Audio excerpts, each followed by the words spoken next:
Notre invité de ce soir cumule plus de 15 ans dans le domaine de l'entrepreneuriat. Il a fait des conférences dans plus de 1000 endroits un peu partout à travers le monde. Son entreprise a généré plus d'une vingtaine de milliers de clients dans 25 pays. C'est l'auteur du best-seller Le pouvoir de choisir. Notre invité de ce soir, qui est, comme vous pouvez voir, tout un vendeur, je vous le présente, Manu Lemire.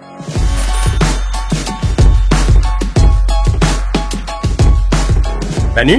Oui. Bienvenue aux Arts de la Vente. Merci. Content de t'avoir parmi nous. Comment tu vas? Ben, ça va super bien. Je suis content qu'on commence par des questions avec lesquelles je suis confortable. Vous, ça va bien? Ça va super, merci. Top shape. C'est drôle parce que, évidemment, quand on reçoit un invité, ce qu'on va faire, tu le sais, là, j'ai tout écouté, ce qui se fait sur toi, presque. J'ai l'impression littéralement de te connaître, fait que ça fait un peu bizarre, même si c'est juste la première fois qu'on se rencontre. Mais pour les gens qui ont jamais entendu parler de toi ou qui ne savent pas qu'est-ce qu'il fait, c'est qui Manu? Pourquoi t'en es arrivé là où tu es maintenant? Je te dirais que je suis un auteur, coach, conférencier de base dans le domaine de la croissance personnelle depuis 2008. Ce qui m'a amené progressivement à monter une business à travers ça. Et là, depuis 2015, j'aide principalement les entrepreneurs. Je continue à faire des conférences et tout ça. Mais je m'attarde beaucoup plus aux entrepreneurs de nos jours. Fait que j'ai une business de formation, dans le fond, puis d'accompagnement dans lequel on a de l'expérientiel, du mentorat, des week-ends stratégiques, des retraites, toutes sortes d'affaires comme ça. C'est quoi, tu dirais, qui te différencie des autres coachs d'affaires ou conférenciers en vente? C'est quoi ta petite saveur personnelle? Ben, je te dirais la première des choses qui me différencie, c'est ce qui nous différencie tous. Tu sais, dans le fond, la question, on se la pose comme s'il fallait trouver, c'est quoi mon edge compétitif? Qu'est-ce que j'ai que les autres ont pas? On est tous déjà différents en soi. C'est juste qu'on honte pas assez cette différence-là. En essayant justement de trouver qu'est-ce qui nous différencie, on s'éloigne de ce qui nous différencie. Tu comprends ce que je veux dire? Mm-hmm. Ouais. Fait que je pense que l'authenticité, le côté humain, le côté au point de carrière où est-ce que j'en suis rendu, parce que pour ceux qui n'ont pas fait le calcul, ça fait déjà 16 ans que je suis dans mon domaine. Tu sais, j'ai eu les phases de me demander qu'est-ce qui va plaire, me demander comment bien dire, comment bien faire, comment bien rejoindre les gens, tu sais, la bonne affaire. Puis au final, je me suis rendu compte que dans le scénario dans lequel je fais le plus d'argent, j'ai le plus de fun, je me sens le plus libre, c'est vraiment quand, justement, je suis moi-même. Fait que c'est cette approche-là, aujourd'hui, 100% authentique qui fait mon edge, justement. Exact. Puis tu sais, j'apprécie vraiment cette facette-là de toi parce que souvent, les coachs en vente, les coachs d'affaires vont vouloir te vendre une recette, one size fits all, un pick-up line qui est infaillible, mais dans le fond, c'est pas réellement ça la vente, right? Exactement. Ben, c'est d'oser assumer sa différence. Puis j'écoutais justement une conférence récemment dans laquelle la présentatrice mentionnait maintes et maintes fois à quel point il valait mieux être différent que meilleur. Parce que meilleur, tu compétitionnes contre absolument tout le monde, tandis que différent, c'est instantanément, dès que tu assumes ta couleur, tu l'es. Puis dans un océan où tout le monde se bat pour être le meilleur, ben bonne chance, il y en a juste un meilleur. Fait que d'oser avoir sa propre couleur, je pense que c'est ce qui nous permet de nous distinguer aussi. Oui, c'est vrai. C'est excellent, ça. Oui, exact. Tu sais, encore une fois, je reviens au fait où est-ce que j'invite les gens, ton contenu est incroyable, c'est vraiment bon. Puis, tu sais, j'ai cru voir que tu venais peut-être pas d'un passé qui était super facile. Puis c'est drôle parce que dans la vie de tous les jours, tu sais, j'ai côtoyé quand même plusieurs personnes à succès, puis on dirait que c'est un point commun. Les gens qui ont vécu des choses difficiles ou qui ont un pourquoi puissant, on dirait que c'est... Est-ce que tu dirais que c'est, dans le domaine de la vente spécifiquement, est-ce que tu dirais que c'est quelque chose d'important de définir pourquoi tu fais ce que tu fais?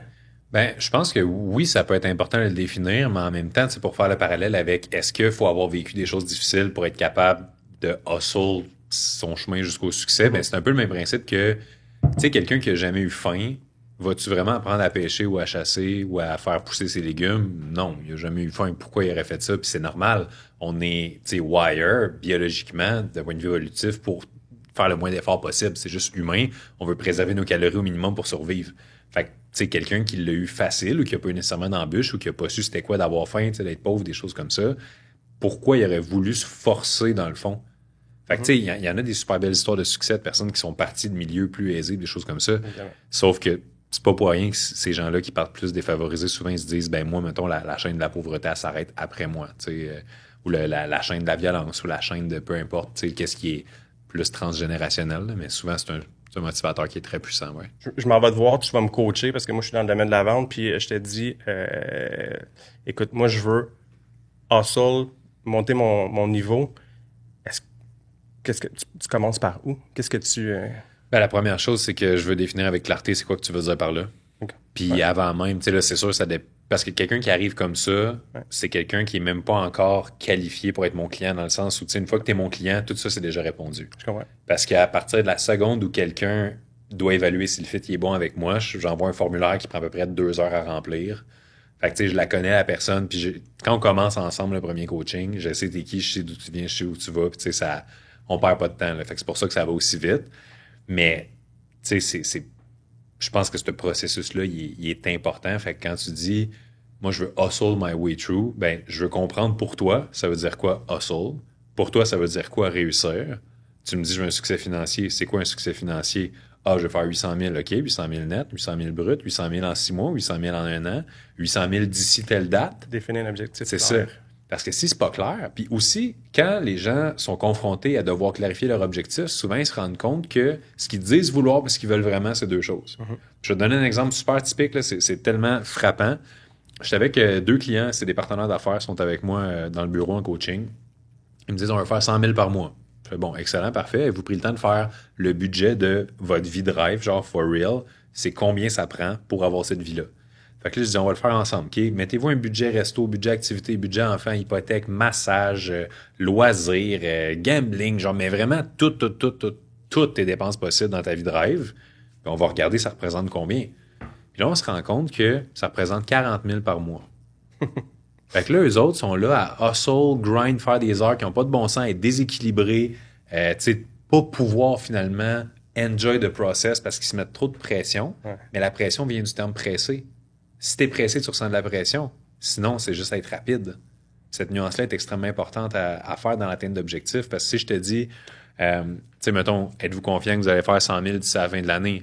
La réponse, c'est oui. Si je vous dis, bon, ben parfait, fait que vous avez 100 000 à faire d'ici la fin de la semaine, il y a sûrement quelque chose, OK, qu'est-ce que je vais faire et tout ça. Fait que, tu sais, c'est le même objectif, c'est de faire 100 000, là, mais à cause de l'échéance qu'on se donne, puis tu sais, c'est qu'on se donne, parce que justement, la plupart du temps, les gens qui sont travailleurs autonomes, en vente, quoi que ce soit, tu sais, oui, ils ont souvent des standards à atteindre puis tout, sauf que, tu sais, la différence entre se mettre la pression de dire, moi, je veux faire 2 millions cette année ou moi, je veux faire 700 000 cette année, c'est pas la même game, c'est pas la même implication. Puis souvent, le pire, c'est que en calmant ton esprit puis en sortant de ta zone de pression, c'est là que tu fais encore plus que ce que tu avais prévu parce que t'arrêtes d'être en mode poule pas de tête réactif qui veut juste tout le temps courir sur toutes les opportunités, qui se pitch à gauche, à droite, qui dit « Ah, il faut absolument que je le prenne, c'est important, ça. » Fait que, tu sais, on devient overwhelmed très facilement à cause de ça. Quand tu parles de ça à tes clients, est-ce que pour eux, c'est comme un genre d'enlightenment soudain où tu rencontres de la résistance puis ils essaient de justifier pourquoi ils peuvent pas dégager leur temps? Tu sais, comment ça se passe la plupart du temps? Souvent, c'est une grande claque d'en face suivie d'un moment d'illumination, puis pourtant, c'est super simple. C'est juste que, tu sais, faut pas oublier non plus que, oui, mes clients, je veux les aider à performer. Je veux les aider. Jamais je vais dire à un client d'être moins ambitieux que prévu. Je vais juste y rappeler c'est quoi l'essentiel dans la vie. Puis souvent, malheureusement, on se fait conditionner d'un point de vue sociétal parce qu'on se compare aux autres, parce qu'on trouve qu'on va pas assez vite, nos restos sont pas assez bons, nos autos sont pas assez chers. Donc, tu sais, fait qu'à cause de cette pression-là qu'on se met, on passe à côté de la chose la plus importante qui est finalement à quoi on consacre notre temps, puis est-ce que ça nous rend vraiment heureux. Parce que, tu sais, quelqu'un là qui, peu importe comment tu meurs, peu importe à quel âge tu meurs, t'amènes rien de tes possessions physiques, on s'entend. Tu sais, puis une couple d'années après ta mort, tu sais, savez-vous c'est qui les parents de vos grands-parents? Entendu le nom, mais tu sais. Mais c'est ça, vous savez pas l'histoire. Peut-être que ils avaient tellement raconté, ils ont eu une vie au complet, ils ont eu des amours, ils ont eu des carrières, on n'a aucune idée c'est qui. Fait que dans le fond, nous autres, là, on devient tout de la poussière dans pas si longtemps. Là. C'est ça qu'il faut se rappeler. Fait que d'ici là, t'es sans santé. Genre, moi, quelqu'un qui me dit « Ah, j'ai pas le temps de m'entraîner, j'ai pas le temps de... » OK, mais t'as le temps de mourir plus jeune. C'est ça que t'es en train de me dire, tu sais. Littéralement. Fait que quand on parle d'enlightenment, c'est une claque d'en face ou si tu peux comme pas contester le fait que, par exemple, si tu prends pas de temps pour ta santé, pour tes relations interpersonnelles, toutes les études sur le bonheur qui ont été faites, les plus longitudinales ever, montrent que c'est la qualité des relations humaines qui influence le plus le niveau de bonheur à la fin de la vie. Pourtant, combien de fois est-ce qu'on va refuser des activités, des moments de connexion avec nos proches parce qu'on veut faire plus d'argent? Puis l'argent, on la veut pourquoi? Pour avoir le temps et la liberté de faire ce qu'on pourrait déjà faire, tu sais? Fait qu'il y a comme une espèce d'ironie. Puis là, ça devient la game de qui va réussir à prendre sa retraite assez jeune pour espérer avoir assez de temps pour en profiter ensuite. Bonne chance. Ouais, c'est pas à la portée de tout le monde non plus. Partant de portée, par contre, tu sais, au niveau de la vente, est-ce que tu penses que la vente, c'est à la portée de tout le monde ou il y a certains profils de personnes qui l'auront juste jamais? Ou tu sais, tu me vois venir un petit peu? C'est une super bonne question. Je pense que tout le monde est un bon vendeur sans s'en rendre compte. C'est juste que c'est comme si tu me disais, Manu, t'es-tu un gars qui a confiance? Je pourrais te répondre spontanément oui. Puis là, tu vas me dire, parfait, voici une danseuse professionnelle de flamenco, vas-y, danse. Là, automatiquement, c'est terminé pour moi. Là, tu sais, je perds comme mon aisance, puis tout, je ne suis plus confiant. Fait que quelqu'un pourrait très bien dire, ah, moi, je suis pas une bonne vendeuse, je suis pas un bon vendeur, j'ai pas ça dans le sang, nanana. OK, tu convaincs-tu tes enfants de faire leur lit, de faire leurs devoirs? Est-ce que tu réussis à choisir c'est où le resto alors que ton mari veut aller à une autre place ou whatever? Tu sais, il y a tellement de zones dans lesquelles on est tout le temps en train d'expliquer un point, de convaincre, de donner des arguments. Fait qu'on est tous, d'une certaine manière, dans certaines zones des bons vendeurs. Faut juste aller connecter avec cette énergie-là et se demander, OK, un bon vendeur, dans le fond, c'est un ensemble de caractéristiques. Fait que si tu es capable d'émuler les caractéristiques dans lesquelles tu es un bon vendeur puis tes transferts dans l'autre sphère dans laquelle tu veux devenir un bon vendeur, je pense que c'est à la portée de tout le monde. Est-ce que c'est à la portée de tout le monde de devenir les meilleurs? Non, encore une fois, comme on le disait tantôt, mais c'est à la portée de tout le monde d'être capable d'arriver à un niveau dans lequel ils sont confortables avec la vente puis le concept de la vente. Parce que souvent, le monde qui sont pas bons en vente, c'est le monde qui sont pas à l'aise de vendre. Tandis que quand tu débloques le fait que hey, un vendeur, c'est pas un méchant, un vendeur, c'est pas un crosseur, un vendeur, c'est pas quelqu'un qui fait le mal ou quelque chose de même, bien déjà, la personne, c'est comme si elle peut enfin s'autoriser à être bonne en vente parce que sinon, elle associe des émotions négatives ou des valeurs négatives au fait « Ah, si je suis bonne en vente, ça veut dire que je suis manipulatrice. Ou si je suis bon en vente, ça veut dire que j'arnaque les gens. » Il faut se débloquer ces croyances-là, bien sûr, avant de réussir à espérer avoir du succès. Là. Non, 100%. Puis, tu sais, souvent, la vente, il y a une notion de conseil là-dedans aussi. Tu te retrouves face à un client qui, la plupart du temps, est devant toi parce qu'il a un besoin, puis t'offre le produit. Donc, dans le fond, tu rends un service. Puis, la minute où le vendeur l'accepte puis le comprend, ça change la game au complet. Ben oui. Toi, tu as rencontré beaucoup de vendeurs dans ta vie. Qu'est-ce qui fait la différence, selon toi, mettons, les 2-3 points principaux entre un vendeur de premier plan, un vendeur de milieu de peloton, puis un vendeur qui tire de la patte en arrière? Première des choses, j'aurais tendance à te dire, est-ce qu'on définit un bon vendeur d'abord comme étant la personne qui réussit à conclure le plus de ventes, la personne qui a un meilleur taux de closing, ou c'est quoi pour vous, mettons, un bon vendeur? C'est un mélange de résultats en termes de chiffres, mais aussi un mélange de satisfaction, puis un mélange de conseils.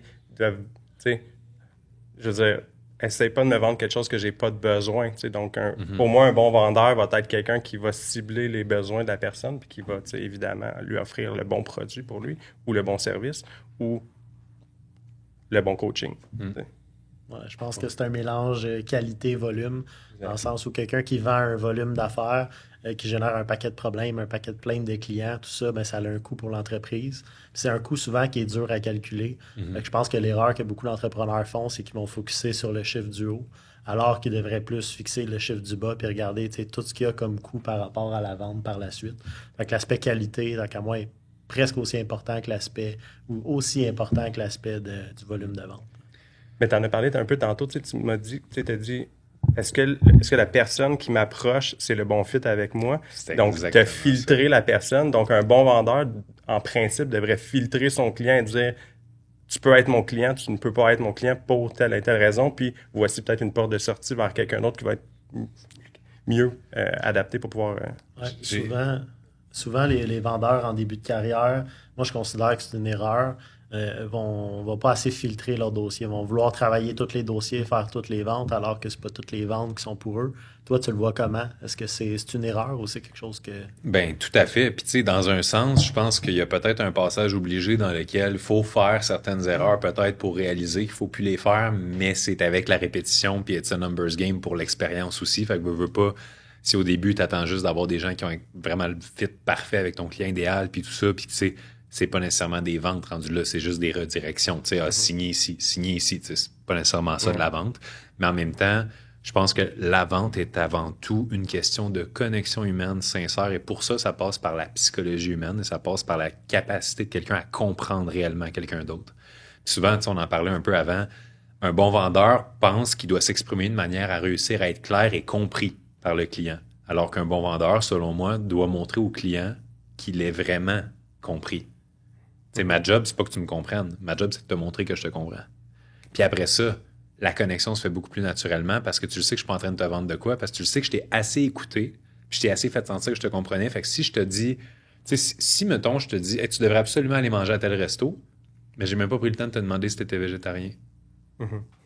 T'as pas le goût d'écouter mon conseil, puis tu considères à la limite que c'est un manque de respect et un manque de considération de ma part de vouloir t'envoyer quelque part sans même avoir pris le temps de te demander, tu sais, whatever. Aussi, comme je te dis, je te check, puis comment t'es habillé, il faudrait absolument que t'aies habillé à telle boutique. T'es comme, fuck you, tu sais, pourquoi tu comprends? Ouais. Pourquoi tu me rediriges avant même de me comprendre, avant même de comprendre pourquoi je fais telle affaire, ou tu sais, je sais pas, je te dirais pourquoi tu sais, t'as telle boucle d'oreille, puis tu sais, c'est la boucle d'oreille qui appartenait à ton père, puis il y a full une belle histoire derrière ça, mais tu sais, j'essaie sans te comprendre. Fait que les exemples sont nombreux. Puis le fait d'être capable de se positionner comme ça, avant tout, comme un conseiller ou comme un facilitateur, c'est ce qui va rendre la vente beaucoup plus facile parce que, tu sais, en tant que tel, il y a beaucoup de monde qui pense que la vente, c'est l'art de réussir à convaincre, l'art de contrer des objections, l'art de... Tu sais, t'es pas censé être le meilleur pour réussir à tordre un bras de quelqu'un qui est pas censé aller par là. T'es censé faire comme... Hey, tout le monde, avez-vous faim? La bouffe est dans le frigo. Ouais, merci Manu. J'étais un vendeur. J'ai vendu que c'était dans la cuisine que ça se passait. T'sais. Fait que, tantôt, vous parliez de chiffres, bottom line, tout ça. En même temps, est-ce que quelqu'un qui vend 10 jets privés par année à commission puis qui fait la palette est un bon vendeur? Il y a juste 10 clients. Puis en même temps, ils sont super qualifiés, ceux qui passent par là. Autant que la personne qui est positionnée dans le désert puis qui a un kiosque avec une glacière remplie de bouteilles d'eau. Il va y sold out ces bouteilles d'eau là, parce que le monde y arrive là assoiffé, ils sont en train de mourir. Est-ce que c'est un bon vendeur, même s'il est sold out à la fin de la journée? Il y a eu une maudite bonne idée, en tout cas. Ben, c'est une bonne idée, mais aussi c'est une question de positionnement. Ouais. Fait que, tu sais, les vendeurs qui cherchent à réussir, je leur dirais, est-ce que vous êtes certain que le véhicule dans lequel vous êtes actuellement est un véhicule qui peut vous permettre de vous placer dans la position financière où vous voulez aller? Évidemment. Est-ce que vous vendez quelque chose à des gens que vous sentez que vous avez besoin de les convaincre? Tu sais, je suis en train d'essayer de vous faire adopter une nouvelle technologie ou je vous redirige vers quelque chose que vous avez vraiment déjà besoin puis vous le savez que vous en avez besoin. Y a-t-il des exceptions dans ce que tu as vu ou des produits qui sont vraiment plus difficiles à positionner que d'autres? C'est certain. En fait, tu sais, déjà, n'importe quel produit qu'on essaye... Parce que les gens n'achètent pas ce dont ils ont besoin, ils achètent ce qu'ils veulent. Parce qu'en ce moment, tout le monde aurait besoin de faire des choix plus éco-responsables. Tout le monde aurait besoin de faire du compost, on a besoin, de sauver la terre, on a besoin. Mais le monde, ils le font pas. T'sais, le monde, ils font ce qu'ils veulent jusqu'à temps qu'il n'y ait plus le choix. Fait que c'est sûr que tous les vendeurs qui essayent de faire adopter un comportement d'achat à quelqu'un en parlant de ses besoins puis tout ça, peut-être qu'ils passent à côté de la plaque parce que le monde, dans le fond, là, je veux dire, c'est qui fume puis comment j'ai besoin de fumer? Il n'y a personne qui a besoin de fumer, ils veulent fumer, tu sais. Fait que c'est d'être conscient que c'est correct dans un sens. Si tu sais que ce que tu vends est vraiment bon pour la personne, puis ça, c'est un bémol super important. Quand tu sais que c'est bon pour la personne, que c'est fait pour la personne, si tu aligné vraiment avec ses besoins, attire-la avec ce qu'elle veut, parce qu'elle n'est même pas obligée de comprendre dans un sens qu'elle achète. Tu sais, moi, des fois, j'ai des clients, mettons, qui ont des résistances à l'idée d'embarquer dans un programme de coaching ou une démarche d'accompagnement, parce qu'ils sont comme, ouais, mais ça inclut quoi? OK, mais ça inclut, genre, je vais te suivre pendant tant de temps, puis on va avoir des sessions ensemble, puis tout ça. OK, mais qu'est-ce qu'on va voir dans les cours? Puis là, je dis, OK, en ce moment, tu essaies de genre rationaliser le concept, tandis que si j'ai une méthode qui s'appelle la Chubidoo-Wap, je te dis, semaine 2, c'est Chubidoo-Wap. T'as pas plus idée c'est quoi, là? Fait que, tu sais, ce qui est important, c'est-tu ce qu'on va faire concrètement ou c'est que tu as un résultat à la fin que tu veux? Fait que, tu sais, moi, j'essaierai pas de vendre des inclusions, j'essaierai pas de vendre des détails, j'essaierai pas de vendre voici les paramètres.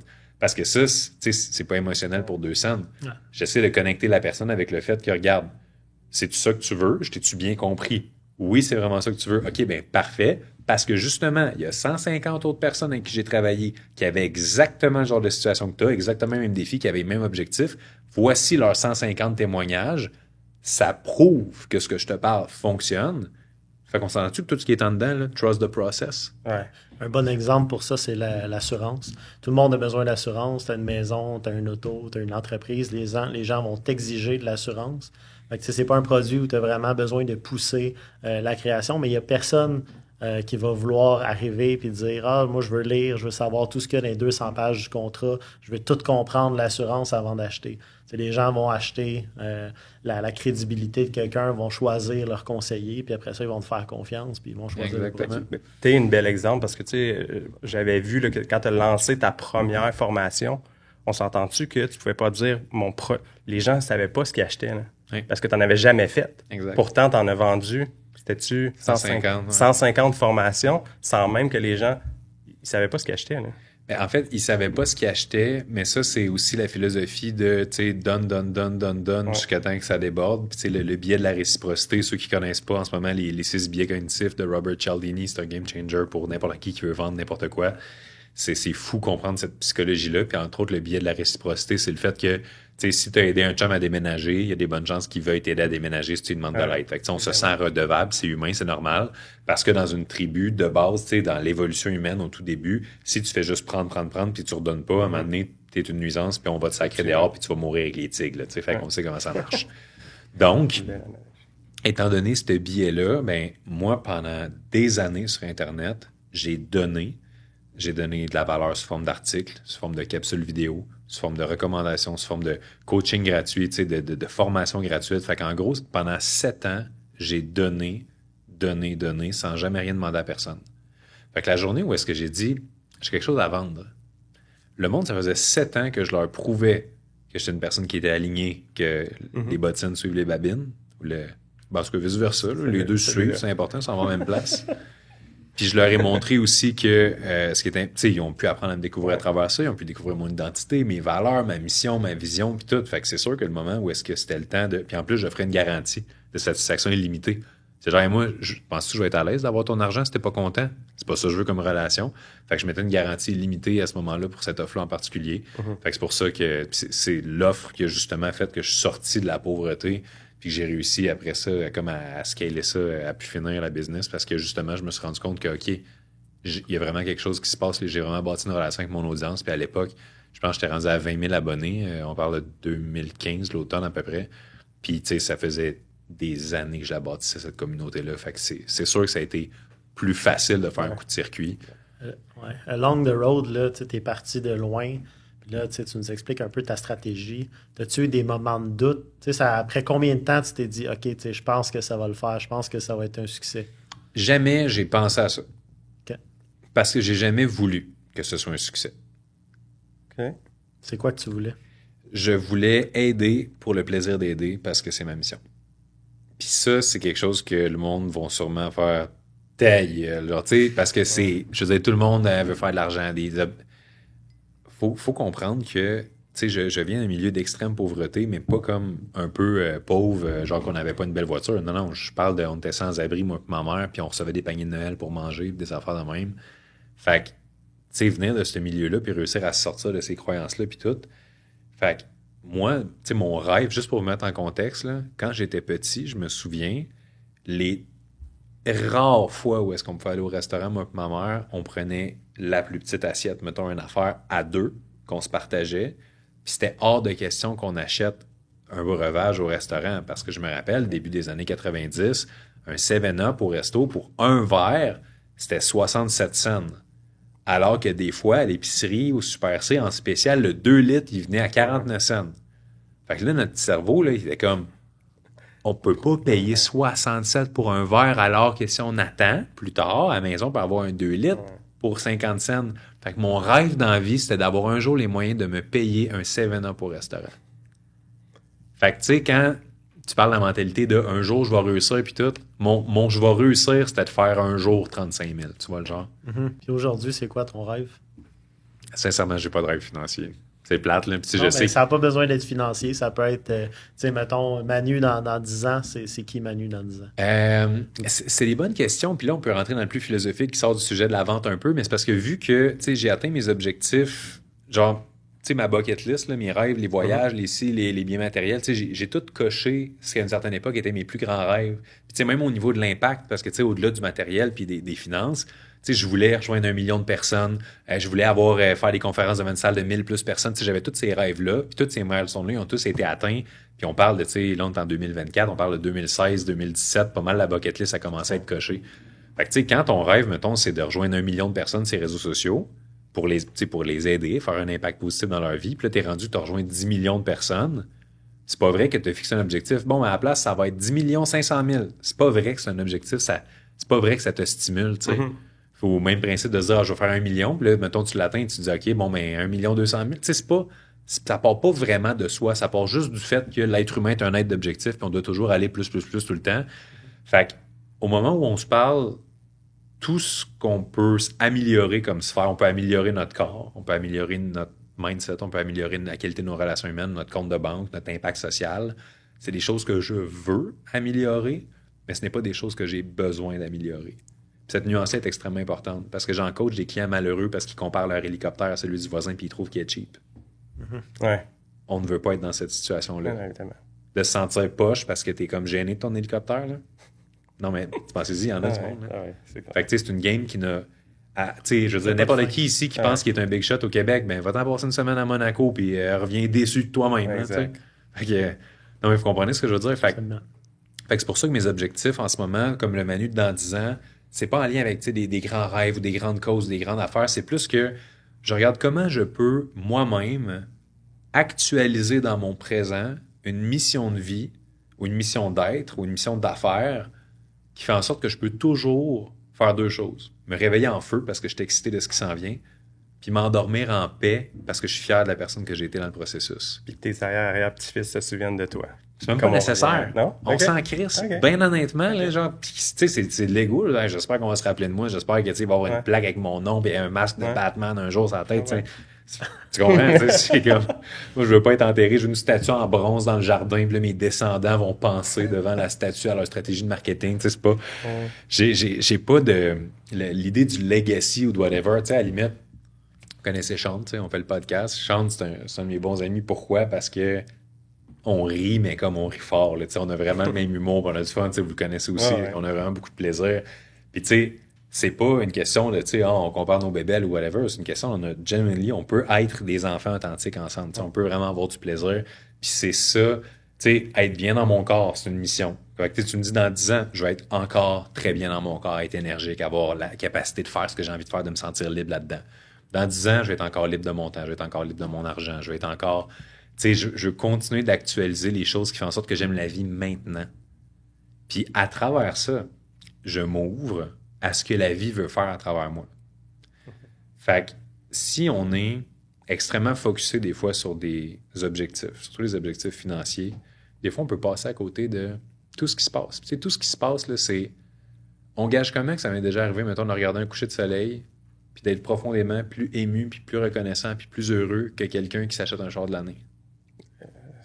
Comment ça, je veux dire? 100%, ben oui. Ou tu sais, d'entendre le rire d'un enfant, ou de voir quelqu'un se développer, ou d'avoir quelqu'un qui te serre la main et qui dit « Hey, merci, tu me connais pas, mais ça fait 7 ans que je regarde tes affaires dans l'ombre, tu sais, t'as empêché mon petit-fils de se suicider parce qu'il passait une rough patch. » Tu sais, j'en reçois tout le temps des messages de même, puis c'est ça, moi, ma paye, dans le fond. Là. Fait que, est-ce que dans 10 ans, tu sais, ce que je veux dans 10 ans, c'est être encore heureux, être encore fier, tout simplement.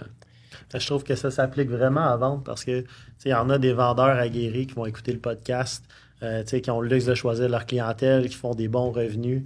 Puis je suis sûr qu'ils viennent à un moment où ils se demandent OK, c'est quoi la prochaine étape, qu'est-ce que ça prend? Mais dans le fond, c'est de maximiser son temps pour avoir plus de temps de qualité, pour avoir plus de vie, entre guillemets, avec ses enfants, avec sa famille, avec ses amis.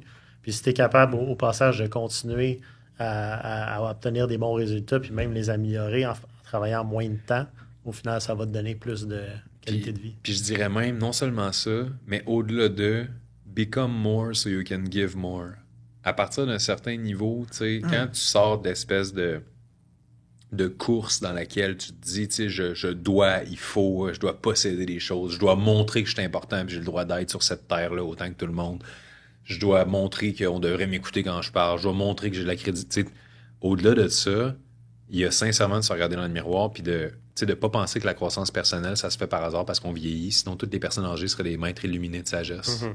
Ça se fait parce qu'on travaille consciemment sur soi. Puis ma mission en tant que telle en ce moment, c'est de prendre des entrepreneurs puis de les aider à faire ce regard-là de l'intérieur pour établir une clarté sincère sur OK, qu'est-ce que tu n'as pas pris le temps depuis des années peut-être de regarder en dedans, mais que c'est pas parce que tu le regardes pas que c'est pas là. Il y a des choses à travailler, il y a des choses qui te nuisent, il y a des croyances qui sont bien ployées là, bien insérées, puis qui te nuisent à un niveau que tu n'as même pas idée à quel point.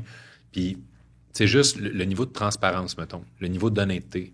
Combien de personnes sont 100% honnêtes, 100% transparentes, puis qui osent être eux-mêmes, qui osent faire la joke qu'ils ont le goût de faire parce que ça les ferait vraiment rire, puis ils disent « Oh non, je peux pas faire ça » ou « Je peux pas dire ça » ou tu sais. C'est fou comment on vit dans cette espèce de piège-là de comme... qu'est-ce que ça va avoir l'air. Fait que, tu sais, c'est le travail d'une vie, là, de se libérer du regard des autres, de la pression sociale, des standards, tu sais, Puis je pense que les gens les plus heureux, c'est les gens les plus libres d'être. Tu sais, tu vois, là, le monde, là, qui sont vraiment... tu Puis souvent, c'est drôle parce que, tu sais, quand on rencontre des gens qui sont, mettons, dans des multi-centaines de millions, qui ont vendu leur business, puis, tu sais, ça fait des années qu'ils n'ont plus besoin de travailler, vivre des intérêts, puis tout, souvent, c'est le monde qui s'en c'était check, là, ils sont habillés tout croche, ils n'en ont rien à battre de prouver quoi que ce soit. Ils savent que leurs 3-4 générations d'après sont cover-up, il n'y a pas de problème, puis, tu sais, c'est pas pour rien que, justement, les Zuckerberg, puis tout ça, se promènent en T-shirt, ça s'en fout. Tu sais, tu comprends ce que je veux dire?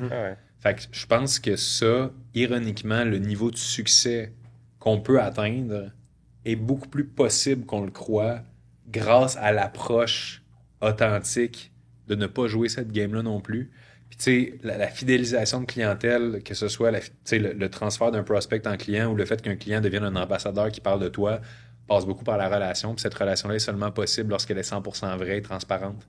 Les gens s'identifient à des personnes qui sont vraies, qui sont vulnérables parce que, tu sais, à la limite, même si c'est la personne que j'aime le plus au monde, si j'ai l'impression que, ah oui, toi, on sait bien, t'es tellement hot, y a pas de problème, puis tout, c'est plus dur de connecter pour vrai. Pour en arriver à cet état d'esprit-là que tu parles depuis tout à l'heure, tu sais, puis encore une fois, tu as parlé d'un livre tout à l'heure, j'imagine que le premier conseil que tu donnes à n'importe quel vendeur qui vient te voir et qui te dit, c'est quoi la première étape? C'est de faire la croissance personnelle, de lire des livres. Je sais que ton élément déclencheur, c'était comme un livre de guerrier pacifique. Le guerrier pacifique de Dan Millman. Ça a été le déclencheur pour moi, en fait. Puis, tu sais, maintenant, ce que je me rends compte beaucoup, c'est que la chose qui a le plus de valeur, tu sais, comme là, au moment où on se parle, je m'achète plus vraiment, tu sais, des formations en tant que telles, là, parce que je considère que, tu sais, je suis plus rendu à un niveau d'exécution puis de challenge. Fait que, tu sais, je veux pas apprendre sur Internet quoi faire pour telle affaire. Je veux que quelqu'un vienne me voir, me comprenne vraiment, puis soit capable de spotter en dedans de moi qu'est-ce qui est déjà là qui bloque puis qui nuit.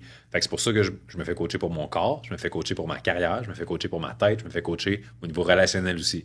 Fait que tu sais, je veux me faire évaluer, je veux que quelqu'un me dise, OK, mais Manu, tu te rends pas compte que t'es dans ton propre chemin à cause de telle affaire. Puis tu sais, je dirais, c'est pas tout le monde qui a la capacité de faire ça. Il faut se trouver des bons coachs, les bons mentors, des bonnes personnes qui ont cette capacité-là de poser les bonnes questions. Qui te révèle à toi-même. Ton processus de sélection se passe comment? Tu veux choisir un coach, tu as lu beaucoup de livres, tu as eu beaucoup d'informations. Ça doit pas être évident de trouver quelqu'un qui a une crédibilité assez intéressante. Ton processus de sélection se passe comment? Je vais prendre quelqu'un que j'aime et j'admire. J'ai dit, c'est qui te coach? Puis c'est comme ça que je trouve mes prochains mentors, mes prochains coachs, mes prochains événements. Si quelqu'un que je suis comme, wow, j'aimerais savoir ta vie, ton corps, ta santé, ta relation, ta vie de famille. T'as-tu quelqu'un qui t'accompagne ou qui t'aide là-dedans ou qui t'a challengé pour que tu te rendes là? Ah oui, il y a Joe qui m'a vraiment aidé. Ah oui, il y a Dan qui a fait ci, ça. Ben, OK, je vais aller m'informer, je vais aller connecter avec ces gens-là. Puis si le fit est bon, je vais me faire accompagner, c'est sûr. Parce que c'est ça qui permet vraiment de sauver le plus de temps parce que, tu sais, à partir d'un certain moment, on a juste une capacité maximale d'information qu'on peut savoir. Puis encore plus petit, on a la capacité d'action qu'on peut faire sur l'information qu'on connaît. Fait qu'éventuellement, si on sait juste trop de choses, on finit par être overwhelmed, inévitablement. Puis sûrement qu'il y a du monde à l'écoute là, qui ont déjà appris genre 20 techniques de vente, dont plusieurs se contredisent. Fait que là, comment tu te sens quand tu as accès à toutes ces informations-là? Puis la personne qui dit ça est crédible, puis elle aussi est crédible, là. Par où tu commences? Fait que c'est pour ça que c'est intéressant dans ce brouhaha d'informations d'avoir quelqu'un qui vient te voir, puis qui t'évalue, puis qui fait « Ah, OK, toi, t'es trop agressif sur telle affaire, ou toi, t'insistes trop sur les détails techniques, tu t'en vas pas dans l'émotionnel. » Fait que de se faire vraiment regarder par quelqu'un qui peut t'accompagner dans un processus, c'est extraordinaire l'impact que ça peut avoir. Tout en restant soi-même. Tantôt, tu parlais du questionnaire que tu remets aux candidats pour te coacher. C'est quoi le canevas de base que ça prend à quelqu'un pour devenir ton client? C'est qui ton client type, dans le fond? J'ai des entrepreneurs qui sont déjà à un certain niveau. J'ai des athlètes professionnels. J'ai des personnalités publiques des médias, que ce soit humoristes, artistes, chanteurs, peu importe, acteurs. Fait que c'est des gens qui sont en capacité de créer leur vie de rêve. Fait que si quelqu'un me dit « Ah, moi, Manu, j'aimerais ça que tu m'aides, mais en même temps, il y a mon boss qui m'empêche de faire telle affaire, ou j'ai tel plafond salarial, ou je peux pas changer mon horaire, ou je peux pas gérer telle affaire comme je veux. » Souvent, c'est des gens que je peux moins aider parce que, tu sais, moi, je vais aider les gens vraiment à isoler. OK, où est-ce que tu perds du temps? Où est-ce que tu perds de l'argent? Où est-ce que tu fais des efforts inutiles? Fait que je permets à la personne de récupérer ses ressources, puis ensuite de les réacheminer vers ce qu'elle veut vraiment. Mais ce qu'elle veut vraiment, c'est ça qu'il faut prendre le temps de clarifier ensemble. Parce que, tu sais, je peux bien te faire un plan pour te rendre à 600 000 par mois pour faire tes affaires puis tout, mais si jamais c'est pas ça que tu veux, ou si la façon que tu le fais, c'est pas de la manière que tu veux le faire, parce que, tu sais, ça aussi, il faut se faire challenger là-dessus. Tu sais, si votre but, c'est d'être en forme, puis je vous dis, parfait, les boys, on s'inscrit au spinning. Je vois vos faces, c'est pas pareil, tu sais. Fait que si jamais je te dis, OK, mais toi, c'est quoi ta manière idéale d'être en forme? Toi, c'est quoi? Ben, vous allez sûrement avoir 2 réponses qui sont différentes. Ouais. Puis c'est pour ça que c'est important de réussir à canaliser le moyen adapté à la personne de se rendre jusqu'à son succès, peu importe sa définition du succès. Fait que, tu sais, moi, j'ai fait mes tests, là, j'ai essayé d'être en forme grâce à du basket, j'ai essayé d'être en forme grâce à de la muscu, j'ai essayé d'être en forme grâce à du vélo, j'ai essayé d'être en forme grâce à de la course, grâce à du hiking, puis éventuellement, j'ai fini par trouver ma propre formule qui fonctionne. Fait que, tu sais, dans mon approche de coaching, je te dirais, peu importe que ce soit justement plus des personnalités publiques ou des entrepreneurs, ils ont quand même le point commun qu'ils doivent se faire challenger sur ce qu'ils croient qu'ils doivent faire pour atteindre ce qu'ils veulent. Est-il vraiment le moyen idéal pour eux? Parce que ça se peut, le plus grand piège, je pense, de l'entrepreneur moderne, c'est que ce qu'il fait fonctionne, donc il pense que c'est bon. Puis pensez-y, tu sais, mettons quelqu'un là, qui me dit « Ah, mais moi, je fais genre 1 million par année, parce que moi, j'ai besoin de toi. » Je suis comme « T'as peut-être pas besoin de moi pour faire plus d'argent, mais t'as peut-être besoin de moi pour être crissement heureux pendant que tu fais le même montant, par exemple. Et c'est ça la grosse nuance. C'est ça la liberté, dans le fond. Tu te sens-tu libre? Genre, tu sais, t'aimes-tu ton horaire? Quand tu ouvres ton mois prochain, là, moi, j'ouvre mon agenda, je capote, je suis comme, hey, je reviens pas que c'est ça ma vie qui s'en vient. J'ai toutes mes activités de loisirs, j'ai mes moments avec des clients, des chalets, des affaires de même, puis j'ai hâte à mon mois prochain. Fait que, tu sais, peu importe le montant au final, tu sais, t'aimes-tu ta vie? C'est ça la question qui compte. Là. Ouais, c'est un peu le C'est challenge. intéressant, ces temps-là que tu mets dans ton agenda, à quel point tu les protèges, à quel point c'est important pour toi. Comme un malade mental. Ah ouais. Essaie de me faire changer mon horaire pour le fun. Ouais. Pour vrai, C'est dur au début. Tu commences, exemple, dans le domaine de la vente, puis là, tu prends, tu n'as pas de clients. Fait que tu prends tout ce qui passe. Tu prends tout ce qui passe. Puis à un moment donné, tu te bâtis de passer à, OK, là, maintenant, ce temps-là, il est à moi. Ce temps-là, il est à moi. En même temps, prendre tout ce qui passe, c'est que j'utilise souvent l'analogie de la librairie pour ça. Là. Imagine que tu es propriétaire d'une librairie, OK, puis tu as un client qui rentre dans ta librairie, puis il commence à fouiner, mais tu le vois qu'il a une attitude un peu hautaine, puis genre, il pense qu'il est meilleur que ta librairie. Fait que il check, mais puis là, tu essaies, bonjour, tu veux offrir un beau service, est-ce que vous avez des questions? Nanana. Ah, moi, je cherche des affaires. Fait que là, tu réponds à toutes les questions, tu l'accompagnes dans les rangées, puis tout. Pendant ce temps-là, qu'est-ce qui se passe? Il y a d'autres gens qui sont rentrés à la librairie. Tu les as pas vus parce que tu es occupé avec cette personne-là. Ils ont trouvé le livre qu'ils voulaient, ils attendent à la caisse, ils sont prêts à payer, il n'y a personne à la caisse parce que tu pas là. Ils étaient prêts à payer, ils savaient ce qu'ils voulaient, tu pouvais bien les servir, ils seraient partis heureux puis ils auraient parlé de toi en bien. Là, ils quittent ta librairie en disant c'est de la merde, il n'y a personne, il n'y a pas de service. Puis au final, tu fais même pas la vente que tu étais censé faire parce que la personne, elle s'en va en disant merci, je vais prendre le temps d'y penser. Fait que l'erreur qu'on fait au début, c'est de jam-pack notre horaire avec tout le monde en pensant qu'il faut absolument que je fasse des ventes, alors que de préqualifier puis de s'assurer justement de nicher, de bien cibler puis de se demander c'est qui vraiment je suis capable de servir, à quoi je sers en ce moment, dans quoi je sais que je suis excellent puis j'ai aucun doute là-dessus. Tu sais, si quand tu vends quelque chose, tu te sens pas comme le Père Noël qui apporte un cadeau, there's something wrong. Ouais. Je vais te poser une question. Depuis tantôt, on parle de qualité de vie, on parle de process puis d'enjoyer le process. Dans notre domaine, à Danny puis moi, on dit souvent que la courbe d'apprentissage pour un vendeur pour atteindre la maturité, c'est 3 ans. Par contre, pendant ces 3 années-là, il faut que tu travailles avec assez d'acharnement. Est-ce que pour toi, c'est un sacrifice 3 ans qui vaut la peine ou tu te dis que il faut que tu trouves quand même ton équilibre de façon importante dans ces 3 années-là? Jusqu'où, c'est quoi l'équilibre dans le fond de la durée de temps de sacrifice pour atteindre une qualité de vie, mettons, financière qui te convient, versus l'équilibre de tout le reste de l'autre côté? Ben, je vais te poser la question, qu'est-ce qui est le plus important pour toi dans la vie? On va te dire notre famille, notre santé, 100%. Nos amis. OK, famille, santé, amis, Évidemment, bonheur. là. Ben oui, Okay. totalement. Fait que si c'est ça qui est le plus important pour vous, si vous avez l'option de travailler 3 ans très fort en sacrifiant ce qui est le plus important pour vous, afin d'obtenir un résultat financier qui va vous permettre de, enfin, profiter de ce qui est important pour vous, mais ça a pris 3 ans. Ou vous faites le même style de process, mais vous le mettez sur 5 ans, au lieu de le mettre sur 3, mais ça vous permet pendant ces 5 années-là d'avoir du temps de qualité avec vos amis, votre famille, de prendre soin de votre corps, de ne pas négliger vos activités physiques ou whatever. Qu'est-ce que vous choisissez, 3 ans ou 5 ans? Dans mon cas, ça serait 5 ans. Ouais. Dans mon cas, j'essaierais de le faire en 2. Non, non, mais c'est ça. Les cheveux blancs ouais, exact. Ouais, exact. Non, mais t'as raison. Expliquer comme ça, je choisirais le 5 ans, mais tu sais, on est mal fait des fois. C'est pour ça qu'on se fait coacher. Ouais, exactement. C'est exactement. Et le nombre de monde qui sortent, tu sais, je dis de mon bureau, c'est virtuel, bien sûr. Ouais. Mais le nombre de gens qui sortent d'une rencontre puis qui ont comme un feeling de... Tu ils se sentent quasiment à cave parce qu'ils disent, c'est-tu si simple que ça, là? Ouais. C'est-tu vraiment moi qui me mettais dans mon propre chemin à ce point-là, avec mes croyances, avec mes obligations, puis tu parlais de respect puis de protéger l'horaire, là. Mhm. Chaque matin, je commence par quoi? Santé physique. Fait que le gym, c'est le matin. Pourquoi? Le matin, t'as bien moins d'urgence à gérer, t'as bien moins de feu à éteindre puis tout. Tandis que tout le monde qui se met le gym à 5 heures le soir, là, il y a le temps de s'en passer des choses dans la journée qui nécessitent des ajustements. C'est-tu facile de skipper un gym quand tu sais que t'as des urgences? C'est ça, ton plus gros client qui dit, je vais te prendre un appel. Je vais te prendre sur l'elliptique. Pas sûr, tu sais. Fait que, priorité tôt. Relations humaines, les connexions. Dans mon horaire, vous pouvez regarder ça jusqu'à la fin de l'année, le jeudi midi, c'est du temps de qualité pour aller dîner, soit avec des amis, de la famille, des proches, bref, les gens les plus importants pour moi, je prends le temps d'aller dîner chaque jeudi. Fait que c'est mon moment de connexion. Tu regardes le lundi, c'est une journée dans laquelle j'étais avec mon partner, on échange, on jase, on parle de vision, mission, on s'inspire, on s'assure qu'on a les idées alignées, puis tout ça. Chaque vendredi après-midi, je suis en studio, j'enregistre mon podcast avec mon partner encore une fois. On a des invités parfois, un peu comme vous faites en ce moment. Fait que, nous autres, on a une régularité là-dedans. Puis cette discipline-là, dans cette régularité-là, est-ce qui me permet ensuite d'avoir la latitude de pouvoir justement... mon horaire il est fait de manière à ce qu'en 3, maximum 4 heures par jour, je peux avoir de travail. Je peux avoir accompli absolument tout ce qui est important. Puis ça, je vais pas faire de fausses promesses que genre tu fais juste décider puis ça se fait de même. Il y a des process à mettre en place. Il y a des gens à mettre en place. Il y a des automatisations à mettre en place. Fait que, tu sais, c'est sûr qu'à travers les 16 dernières années, j'en ai eu des nuits blanches, j'en ai eu des moments de rush, j'en ai eu des moments de « Oh mon Dieu, le site brise, on a un lancement demain, dernière minute, des affaires de, tu sais, t'appelles l'autre, t'annules. » Ça fait partie aussi de la game.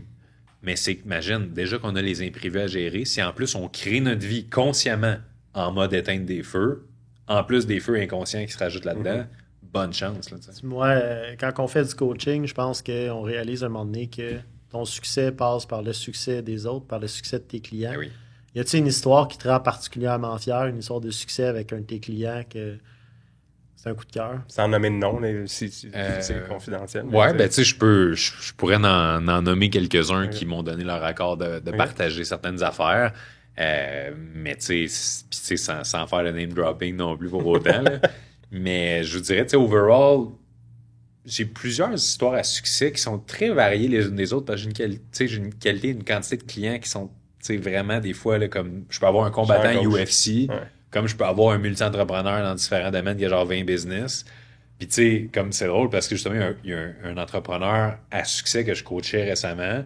Puis tout ce qu'on faisait ensemble, c'est le mindset entourant la perte de poids. Intéressant. Je suis pas un coach fitness, rien, mais je sais comment reprogrammer un mode de vie, des habitudes, des pensées, des croyances. Fait qu'on a travaillé là-dessus.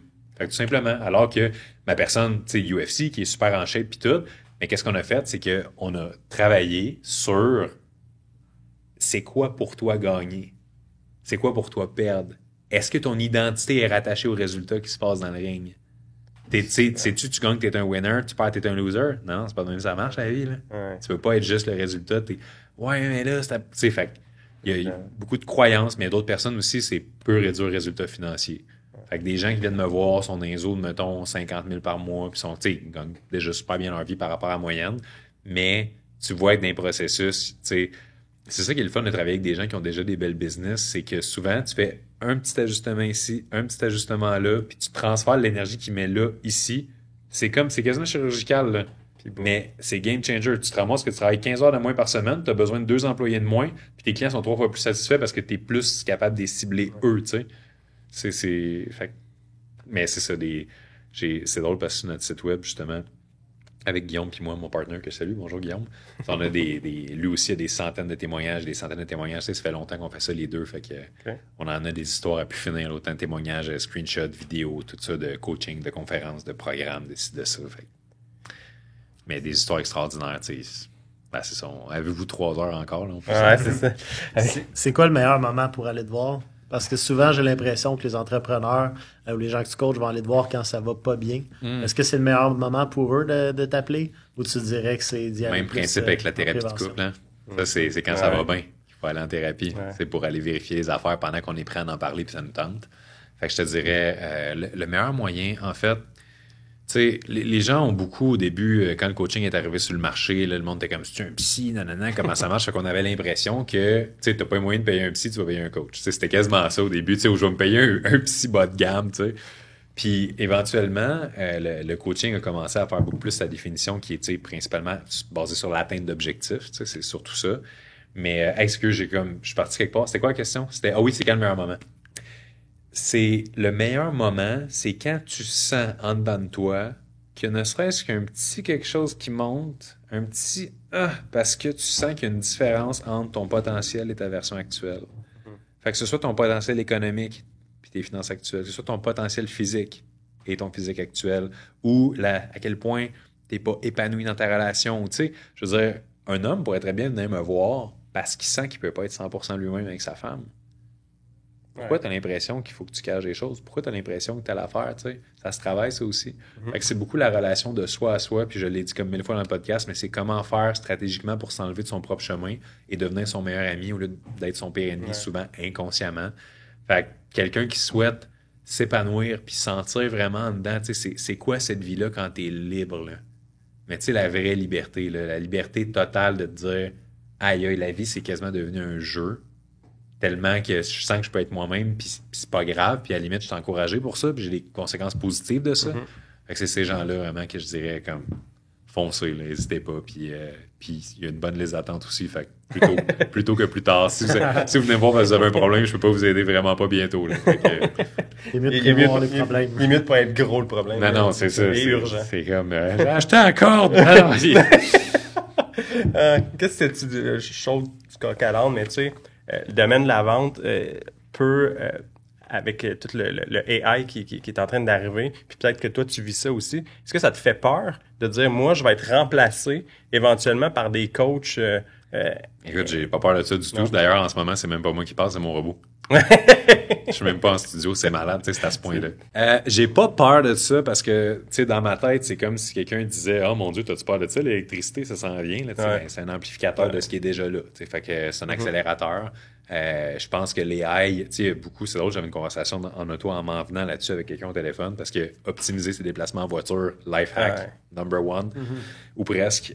Puis, tu sais, je disais, en ce moment, le monde qui sont comme j'ai pas vraiment besoin de l'AI pour le moment. Je suis comme, je comprends, mais si tu n'apprends pas à t'en servir, inévitablement, ceux qui le font te surpasser. C'est comme ceux qui disaient au début, pas vraiment besoin de ça, Internet, mais lettres par la poste, ça fonctionne très bien. Pas mal sûr qu'aujourd'hui, tes disquettes servent moins qu'ils servaient, là, tu sais. Fait que c'est de quoi que c'est une responsabilité pour tout chef d'entreprise ou personne qui veut avoir une carrière longue et florissante que de se former là-dessus. Puis tu sais, ça peut être, quand tu dînes, là, écoute ton petit vidéo YouTube de 15 minutes par jour, mais apprends, tu sais, au moins aie les bases, là. Est-ce que tu écoutes des audiobooks dans ta voiture? Tout le temps. J'écoute 3 livres par mois, à peu près, minimum. Ton dernier coup de cœur, c'est quoi? Buy Back Your Time, Dan Martell. Game Changer. J'ai adoré aussi recommandation. Je pense que c'est-tu Sean me l'a recommandé, mais Key Person of Influence aussi, qui est un bon livre. Sinon de E-Myth, livre d'entrepreneuriat aussi, qui parle beaucoup des différences entre le rôle du technicien, du manager puis de l'entrepreneur. Fait que c'est Game Changer, puis ça à qui je le recommande aussi, ça a eu un bel impact pour eux. Fait que ce serait ça pour le moment. Je les ai dit vite, là, mais... As-tu as-tu écouté ou lu Greenlight? De Matthew McConaughey. Oui, je l'ai écouté. Il est lu par Matthew McConaughey. Ça rajoute vraiment une petite saveur. Ouais, mais c'est ça l'affaire, c'est que c'était un peu trop mielleux à un moment donné d'oublier les propos parce que t'es juste en train de te laisser séduire. Yeah, and I was then, my car. Tu l'as bien en plus. Quand même. C'est qui le coach de Manu? Ben, il y a Joe Alvarez au niveau de la tête qui est extraordinaire. D'ailleurs, si jamais vous voulez que je vous place en contact avec Joe, parce que j'aimerais ça qu'il sache que la référence vient de moi dans le but du biais de la réciprocité, puis qu'il fasse comme « Oh mon Dieu, Manu, merci, j'apprécie. » Sinon, Dan Martell, niveau business aussi, très très sharp. Mais j'en ai eu plusieurs au fil des années là, que je pourrais tout nommer. Jean-Michel Ducasse de Level 8 au niveau physique. Fait que puis Tasha, qu'elle s'appelle, anglophone au niveau relationnel. Tout du monde que je connais pas, mais c'est cool parce que je prends des notes en dessous du bureau. C'est enregistré. Ouais, c'est enregistré. Mais si vous voulez que je vous coach dans des mois, ça me fait plaisir. Ouais, super. Combien de mois d'attente en ce moment?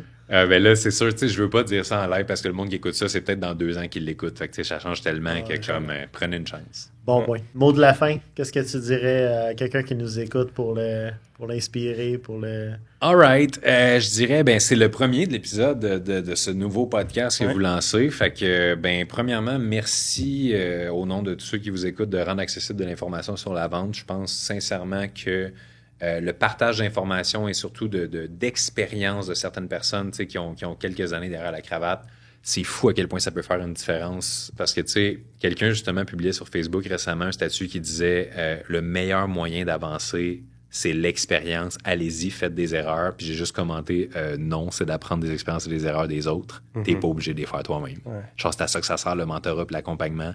Fait que mon mot de la fin, ce serait à toutes les personnes qui sont à l'écoute, continuez de vous former, écoutez les autres épisodes.